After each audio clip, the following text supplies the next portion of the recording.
अभिनेता रणवीर सिंग धमकी प्रकरणामध्ये एक मोठी अपडेट समोर आली आहे। रणवीरच्या सेक्रेटरीला व्हॉट्सअप ऑडिओ पाठवून धमकी दिली गेली आहे। सलमान खानचा भाऊजी अभिनेता आयुष शर्मा याला सुद्धा धमकी देण्यात आली आहे। धमकी देऊन कोट्यवधींची खंडणी मागितल्याची माहिती समजते।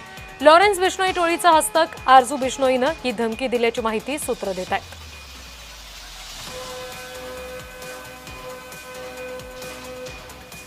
प्रतिनिधी जय पवार आपल्याला या सगळ्या संदर्भात आणखी तपशील देतील। जय, ही जी धमकी दिली गेलेली आहे त्या सगळ्याची पोलिसांनी आता कशी दखल घेतलेली आहे, कशा पद्धतीने तपास सुरू झालाय?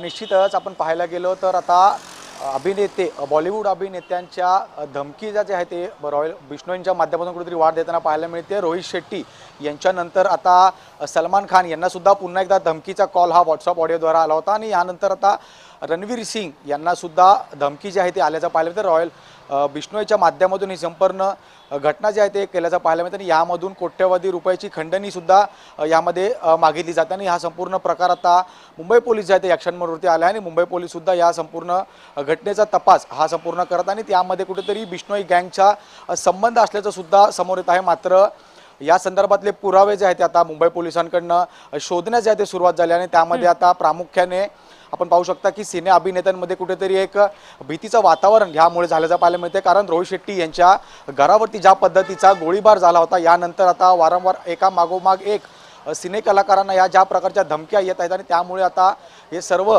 अभिनेते जे आहेत ते या ठिकाणी घाबरल्याचं पाहिलं होतं। त्याचबरोबर दुसरीकडे मुंबई पोलीस सुद्धा या संपूर्ण घटनेचा तपशील शोधताना पाहिलं होतं। त्यामुळे या संपूर्ण घटनेचं नेमकं कारण काय आहे, बिश्नोईंना खंडणी मागून नेमकं या संपूर्ण घटनेत करायचं का, या सर्व गोष्टींचा शोध आता मुंबई पोलिसांकडनं घेण्यास सुरुवात झाली आहे। त्यामुळे या संदर्भातलं नेमकं काय तपशील पुढे येतं हे पाहणं तितकंच उत्सुक ठरणार आहे। पण जय, आता जसं आपण म्हणतोय की बिश्नोई गँगचा संबंध समोर येतोय किंवा त्यांचे हस्तक आहेत जे या सगळ्याची जबाबदारी सुद्धा अनेकदा स्वीकारतायत, सोशल मीडियावर तशा पोस्ट स्पष्टपणे करतायत, आपण बघतोय।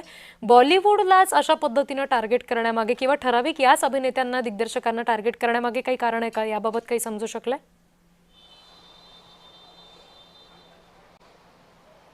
नक्कीच आपण पाहायला गेलं तर 90च्या दशकांमध्ये दाऊद इब्राहिम यांचं ज्याच पद्धतीचं बॉलिवूडवरती जोर होता तर त्या पद्धतीचा जोर कुठेतरी बिश्नोईच्या माध्यमातून आता या जे काही सिने कलाकार आहेत यांच्यावरती होताना पाहायला मिळतं आणि प्रामुख्याने खंडणी जे आहे ते कोट्यवधींची खंडणी मागण्यासाठी खरं तर ह्या संपूर्ण थ्रेट कॉल्स जे आहे ते धमकी जे आहे ते ह्या सर्व सिने कलाकारांना देण्यात येतात आणि यामध्ये प्रामुख्याने सलमान खान यांना सुद्धा 3 वेळा जे आहे ते धमकी आली होती आणि त्यामुळे त्यांनी सुद्धा आपलं वांद्रेचं घर सोडून जे आहे ते फार्म हाऊसवरती राहण्याचा निर्णय जो तो घेतला आहे। त्यामुळे कुठेतरी बिश्नोई गँग ही संपूर्ण सिने कलाकारांच्याच विरोधात ही संपूर्ण भूमिका घेत असल्याचं स्पष्ट दिसून येत आणि यामुळे मुंबई पोलीस सुद्धा आता या सर्व संदर्भातला तपशील जाणून घेण्याचा प्रयत्न जे ते करताना पाहायला मिळतात।